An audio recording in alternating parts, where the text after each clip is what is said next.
आजची घटना आहे दिल्लीच्या उत्तम नगर भागातील एका सामान्य कुटुंबातील, ज्यांचे जीवन साधेपणाने चालत आले होते.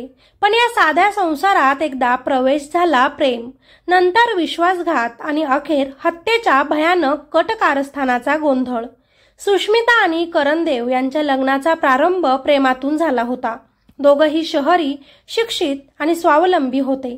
त्यांच्या नात्याची सुरुवात पारंपरिक बंधनाऐवजी प्रेमावर आधारित लग्नाने झाली. सुरुवातीला दोघांना जाणीव होती की घरातील, समाजातील किंवा कुटुंबातील काही मतं भिन्न असू शकतात, परंतु त्यांनी आपल्या प्रेमाला जास्त महत्त्व दिले.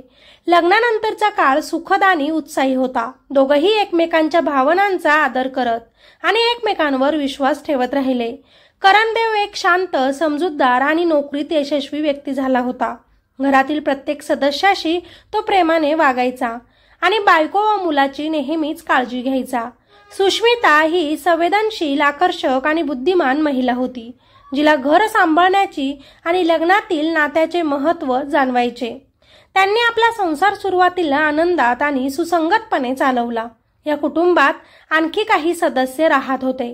करणचा सख्खा भाऊ कुणाल, जो घरातील शांततेचा रक्षक होता, आणि एक विवाहित बहीण आणि आई. कुणाल आणि सुष्मिता यांचे नाते आदराचे आणि मैत्रीपूर्ण होते. घरात जागा पुरत नसल्यानं करणने घराशेजारीच एक नवीन फ्लॅट विकत घेतला आणि तिथे बायको मुलासोबत तो राहू लागला. तसेच आईकडे, भावाकडेही तो रोज येऊ जाऊ लागला. सुष्मिताचा संसार सुरू झाल्यानंतर राहुल, करणचा चुलत भाऊ, हळूहळू घरात प्रवेश करत गेला.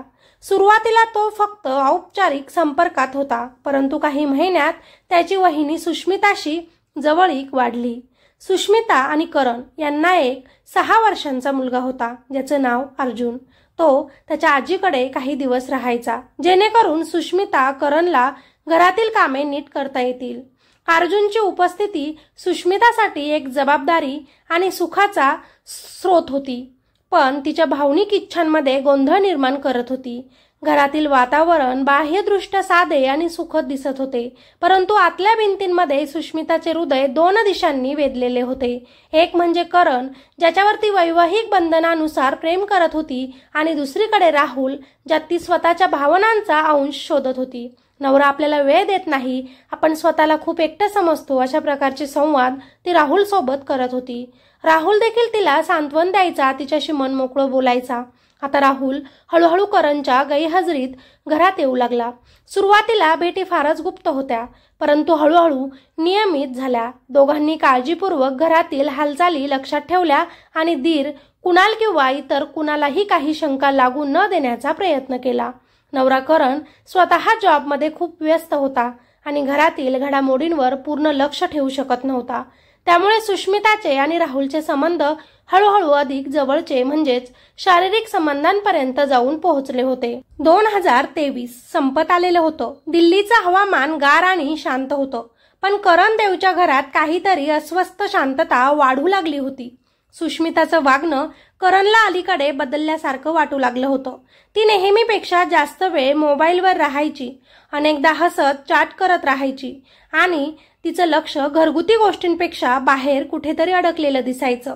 करणने सुरुवातीला हे दुर्लक्ष केलं. त्याला वाटलं कामाचा ताण आहे किंवा सुष्मिता काही मित्रमैत्रिणींशी बोलत असेल, पण हळूहळू त्या मोबाईलच्या स्क्रीन मागचं गुपित त्याच्या आयुष्याचं सर्वात मोठं संकट बनलं. राहुल आता घरात मुक्तपणे येऊ लागला होता.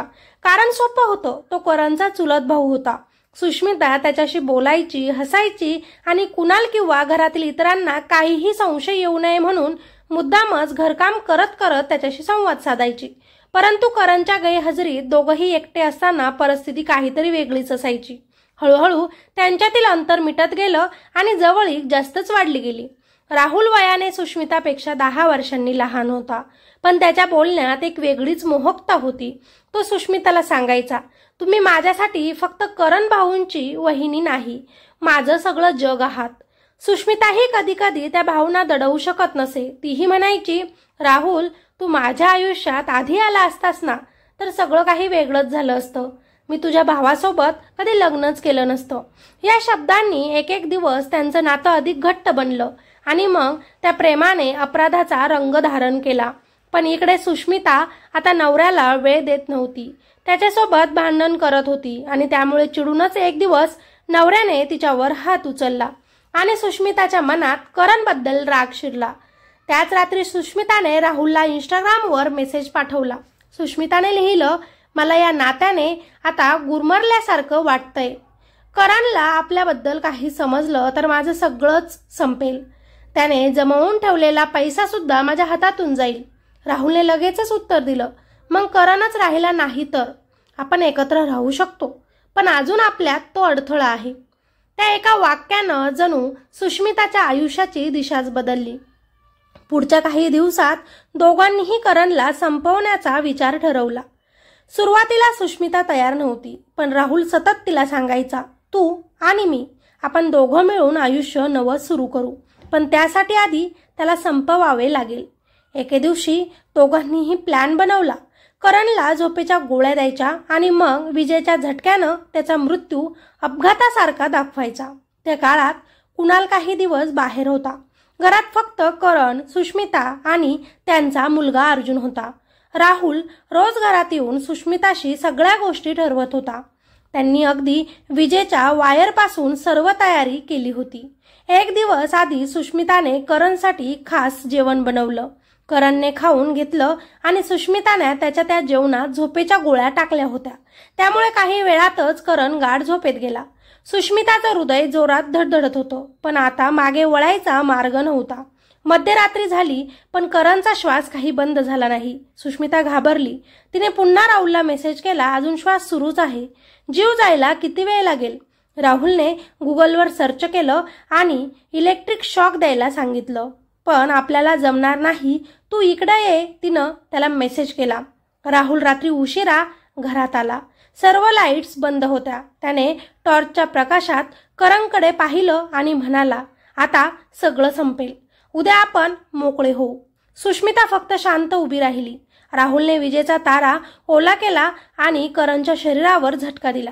काही सेकंदात करणचा जीव गेला। घरात एक क्षणात भयान शांतता पसरली।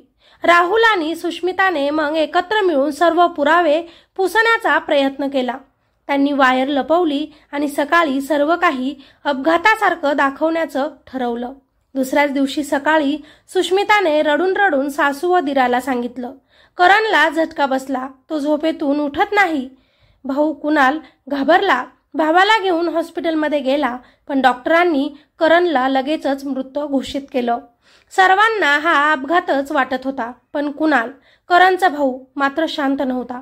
त्याला सुष्मिताचं रडणं कृत्रिम वाटलं, तिचं बोलणं विस्कळीत होतं आणि राहुलची वारंवार घरात उपस्थिती त्याला खटकली। कुणालच्या मनात त्या दिवसानंतर शांतता राहिली नाही।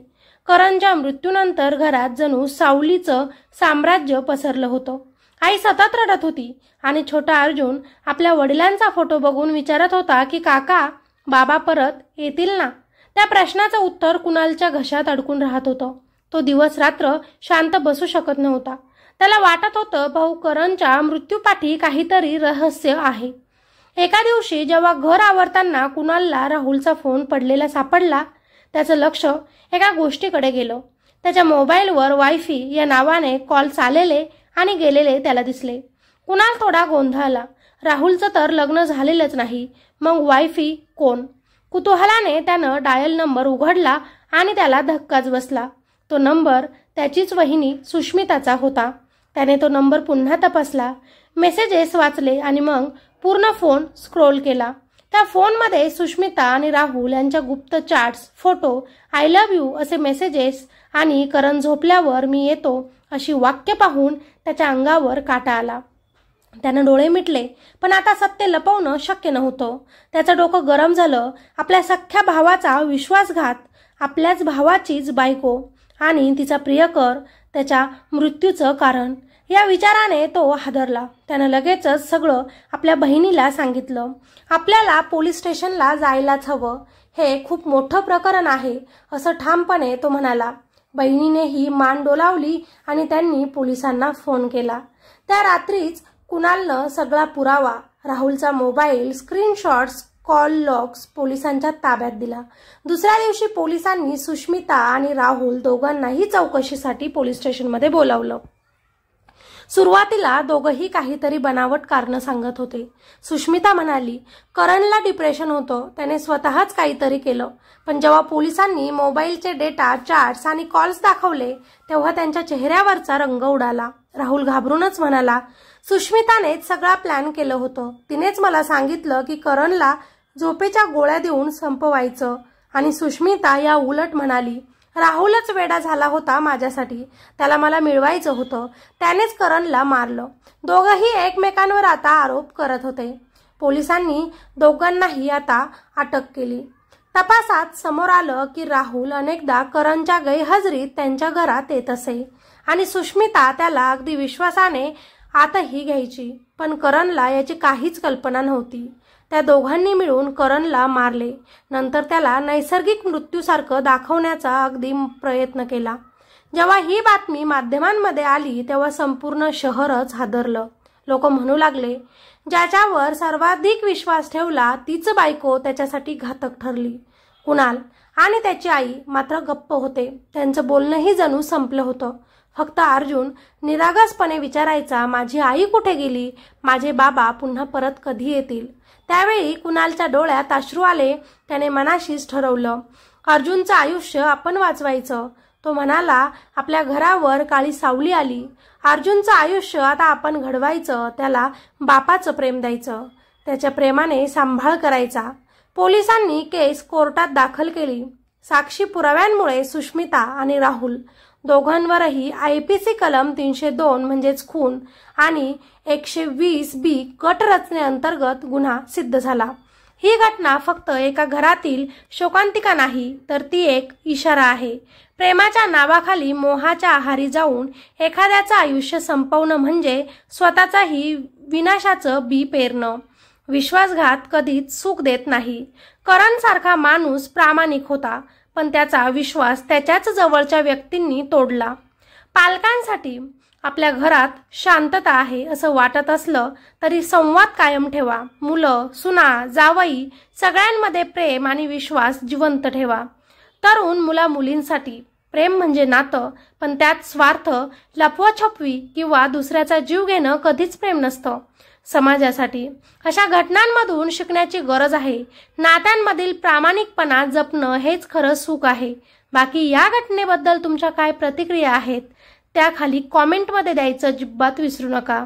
या व्हिडिओला लाईक करा आणि चॅनलवर नवीन असाल तर आपल्या चॅनलला सबस्क्राईब करायचं अजिबातही विसरू नका। भेटूया अशाच एका नवीन क्राईम स्टोरीमध्ये। तोपर्यंत स्वतःची काळजी घ्या आणि सतर्क रहा। धन्यवाद।